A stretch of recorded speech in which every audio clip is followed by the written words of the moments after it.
കാവൽമാലാഖയോട് പ്രാർത്ഥിക്കണം. വചനം ഇങ്ങനെ പറയുക, അതിൻ്റെ ഒരു അടിസ്ഥാനമായിട്ട് നിൽക്കുന്നത് അപ്പോസ്തല പ്രവർത്തനം 5-ലാണെന്നാണ് എൻ്റെ ഓർമ്മ.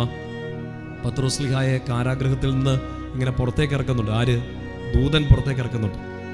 എന്നിട്ട് പിന്നീട് നമ്മളിങ്ങനെ കാണുന്നുണ്ട് മറ്റൊരു സന്ദർഭത്തിൽ ഈ പത്രോസ്ലിഹായാണെന്ന് വിചാരിക്കുന്നുണ്ട് ആരോ, ദൂതനെ കണ്ടിട്ട് ഇങ്ങനെ മാറിപ്പോകുന്നുണ്ട്.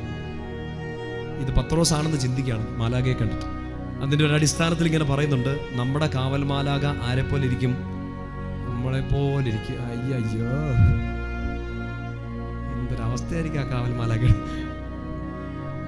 എന്ന് വെച്ചാൽ അത്രയും നമ്മളോട് ചേർന്ന് നിൽക്കുന്ന ആളാണ് നമ്മുടെ കാവൽ മാലാഖ. ചേർന്ന് പറഞ്ഞേ ഹല്ലേലൂയ.